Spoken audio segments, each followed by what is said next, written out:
समाचार अब तक, सत्य का साहस। यवतमाळ जिल्ह्यातील गटप्रवर्तक महिलांना दरमहा 10,000 रुपये मानधनवाढ, दरमहा आरोग्यवर्धिनीचे 1,500 रुपये, कंटात्री कर्मचाऱ्यांचे सर्व हक्क व भाऊबीज तसेच आशा महिलांना दरमहा 7,000 रुपये मानधनवाढ व भाऊबीज देण्याचा GR काढल्याशिवाय 12 जानेवारी 2024 पासून सुरू केलेला बेमुदत राज्यव्यापी संप मागे घेतला जाणार नाही, असे आयटेकचे कॉम्रेड दिवाकर नागपुरे यांनी जाहीर केले आहे। 12 जानेवारी रोजी यवतमाळ जिल्हा नगर परिषदेसमोर आयोजित आशा वर्कर व गटप्रवर्तक कर्मचाऱ्यांचे धरणे आंदोलनात बोलताना त्यांनी व्यक्त केले। जिल्हा परिषद समोर आशा वर्कर गटप्रवर्तक महिलांनी सरकार विरोधात तीव्र नारेबाजी करत हल्लाबोल केला। त्यानंतर मुख्य कार्यकारी अधिकारी व जिल्हा आरोग्य अधिकारी यांच्या मार्फत सरकारला निवेदन पाठवण्यात आले। 29 डिसेंबर पासूनच सर्व ऑनलाईन कामावर आशा गटप्रवर्तक महिलांनी बहिष्कार घातलेला आहे, परंतु शासनाने अद्यापही GR काढला नसल्यामुळे महाराष्ट्रात 12 जानेवारी पासून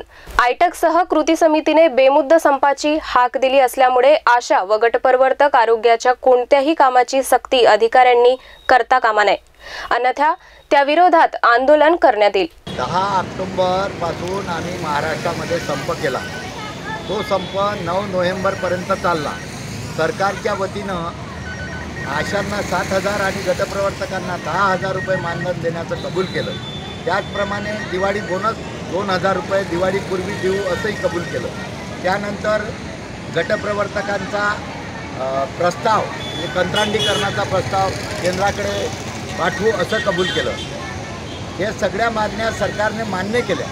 त्याचप्रमाणे वर्धनी केंद्राचे पैसेसुद्धा गटप्रवर्तकांना देण्यात येईल। या सर्व मागण्या मंजूर करूनसुद्धा त्याचा अधिकृत शासन निर्णय अद्यापपर्यंत काढला नाही। त्यामुळं महाराष्ट्रातल्या कृती समितीनं निर्णय घेतला की 12 जानेवारीपासून बेमुदत संप करायचा।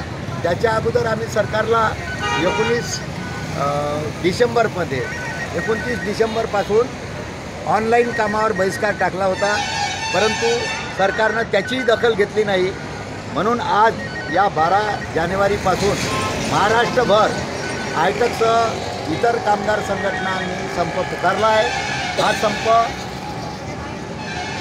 जोपर्यंत सरकार GR काढत नाही तोपर्यंत संप चालू राहील। कुठलंच काम आम्ही करणार नाही। सरकारनं जर आमची दखल घेतली नाही तर यापुढचे आंदोलन आमचे अधिक तीव्र राहील।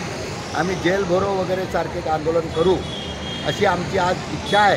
सरकारनं आमचा GR काढावा एवढीच आणि आरोग्य खात्यावर होणारे परिणाम टाळावे एवढंच आपल्या टीव्हीच्या माध्यमातून सांगू इच्छितो।